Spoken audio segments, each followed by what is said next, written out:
Welcome day टेलीकॉमर्स। तो आज मैं डिस्कस करूंगा RTWP का इशू।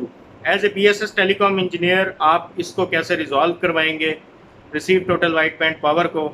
मोस्टली ये इश्यूज आते हैं हमारी साइट्स पे, और वहाँ पर हमें सबसे पहले तो इलेक्ट्रिकल और मैकेनिकल टिल्ट को डाउन टिल्ट करना पड़ता है।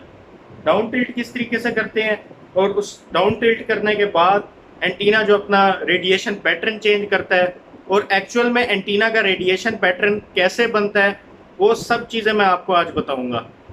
तो सबसे पहले तो आप इस कनेक्टिविटी को समझिए। एंटीना कनेक्ट है फिल्टर के साथ, फिल्टर के बाद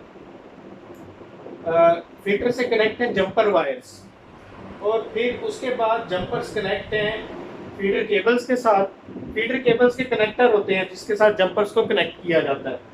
फिर फीडर केबल्स नीचे इंडोर में उसके साथ जंपर्स कनेक्ट हैं RRU के साथ, और RRU से जो कनेक्शन है वो हुए हुए हैं थ्रू फीडर केबल्स और जंपर्स BTS के साथ।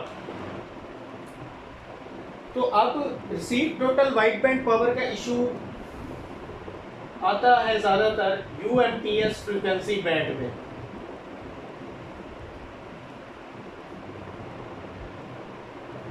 जो कि 3G में ज़्यादातर इश्यूज आते हैं। और साइट्स पे हमने ज़्यादातर 3G के लिए और 4G के लिए रिमोट इलेक्ट्रिक टिल्ट को इंस्टॉल किया हुआ है। अब ये है कि आप साइट पे गए और आपने देखा कि मुझे जो वैल्यूज़ मिल रही हैं RTWP की, वो मिल रही है -85 या फिर -7 से -75 के दौरान। तो ये जो है क्वालिटी वाइज ठीक नहीं है। आपको एक्चुअल जो चाहिए, मिनिमम भी पाकिस्तान में देखा जाए तो -95 तक अगर वैल्यू है तो वो मीडियम मानी जाती है, और कहा जाता है ठीक है -95 पे भी गुजारा है। लेकिन एक्चुअल में -105 dB जो हमारे पास वैल्यू होगी RTWP की, वो अच्छी शुमार की जाएगी। मीन्स के -105 डेसिबल का जो थ्रेश होल्ड है, इट मीन्स के इस पर आपको ना कॉल ड्रॉप्स में इशू आएगा ना कंजेशन का इशू आएगा। और ज़्यादातर RTWP को हम लोग कॉल्स और कंजेशंस इनकी मॉनिटरिंग के लिए हमें RTWP को ऑब्जर्व करना पड़ता है। सपोज हमारे बैक एंड पे जो इंजीनियर्स हैं, जब वो ऑब्जर्व कर रहे होते हैं किसी सेक्टर पे हमें RTWP मिल रही है -85, तो उस सेक्टर में जिस एरिया में कवरेज मिल रही होगी वहाँ पे ज़्यादातर कॉल ड्रॉप्स के इशू आ रहे होंगे।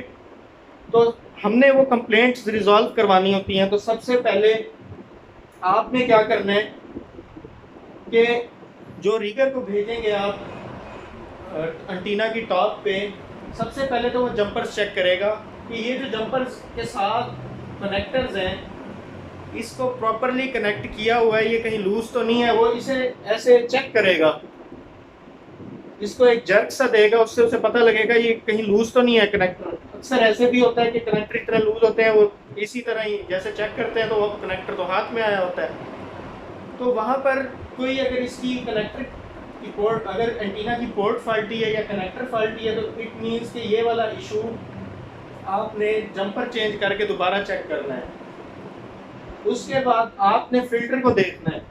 अगर तो कनेक्टर बिल्कुल सही लगे और वेदर प्रूफिंग भी की हुई है, क्योंकि बाज़ दफ़ा ऐसे होते हैं कि रिगर्स जाते हैं, एक दफ़ा वो इशू रिजॉल्व करके आ जाते हैं, फिर उसकी वेदर प्रूफिंग, उसकी टेपिंग नहीं करते, जिसकी वजह से अक्सर ऐसे होता है मौसम ख़राब होता है तो कनेक्टर्स में पानी चला जाता है, वो जंग आलूद हो जाते हैं, ख़राब हो जाते हैं, जिसकी वजह से ये RTWP का इशू आ जाता है। लेकिन अक्सर ऐसे भी होता है कनेक्टर्स बिल्कुल उन्होंने ठीक इंस्टॉल किए होते हैं, कोई नए जंपर्स इंस्टॉल किए होते हैं, फिर भी ये इशू नहीं जा रहा होता। तो सबसे पहले आपने क्या करना है कि ये जो फिल्टर लगा होता है इसको बाईपास कर देना है। बाईपास कैसे करना है? डायरेक्ट आपने फिल्टर को पहले रिमूव कर देना है यहाँ से, और डायरेक्ट जो इंस्टॉलेशन है वो कर देनी है जंपर्स की एंटीना के साथ। मीन्स के जो फिल्टर आपने रिमूव कर दिया तो उसके बाद आपको अगर यहाँ पे पहले 5 मीटर के जंपर रिक्वायर्ड थे तो अब आपको 10 मीटर के जंपर चाहिए।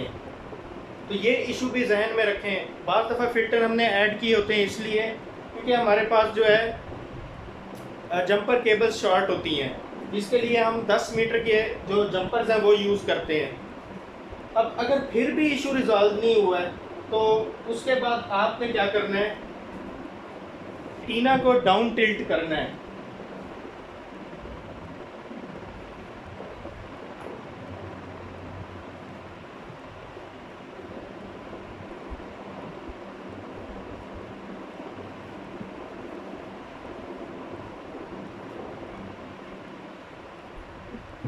डाउन टिल्ट किस तरह करेंगे कि एंटीना अगर बिल्कुल ऐसे स्ट्रेट है तो आपने क्या करना है कि उसे नट बोल्ट्स उसके जो है लूज करने हैं मैकेनिकल टिल्ट के।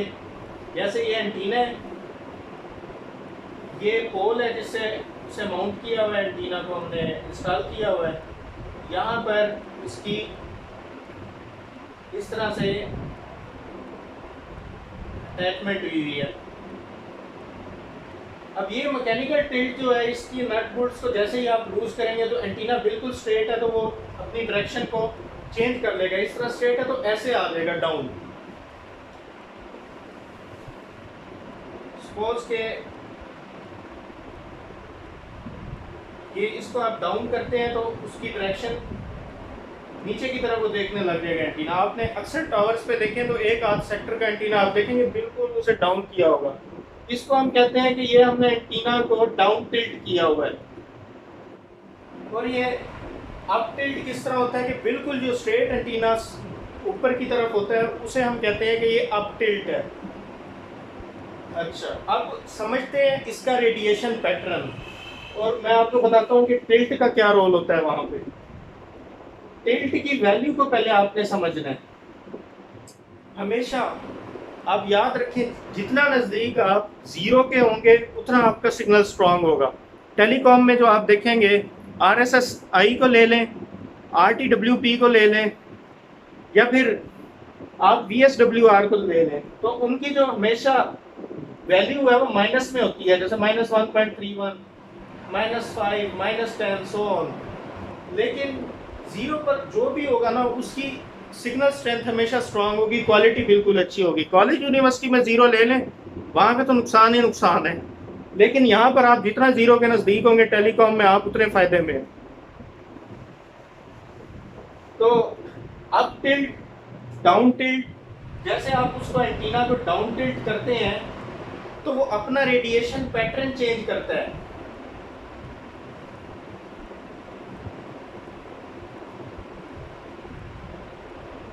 उस रेडिएशन पैटर्न को मैं बना के आपको दिखाता हूँ कि किस तरीके से वो रेडिएशन पैटर्न चेंज करता है। सबसे पहले तो ये आप ये देखें, ये एंटीना जो होता है उसके नीचे ही यहाँ पे टिल्ट लगी होती है और टिल्ट के नंबर आप हमेशा याद रखें। या तो वो स्टार्ट हो रही होगी 0, 1, 2, 3, 4 इस तरह, या वो स्टार्ट हो रही होगी -10, -9, -8, -7, -6, -5 to 0। बाज़ एंटीनाज में जो टिल्ट है वो इस तरीके से होती है, बाद में इस तरीके से होती है। अगर एंटीना की टिल्ट -7, -6 तक है तो आप उसको डाउन टिल्ट करते हैं तो -5, -4 अप टू -2 और 0 तक ले जाते हैं।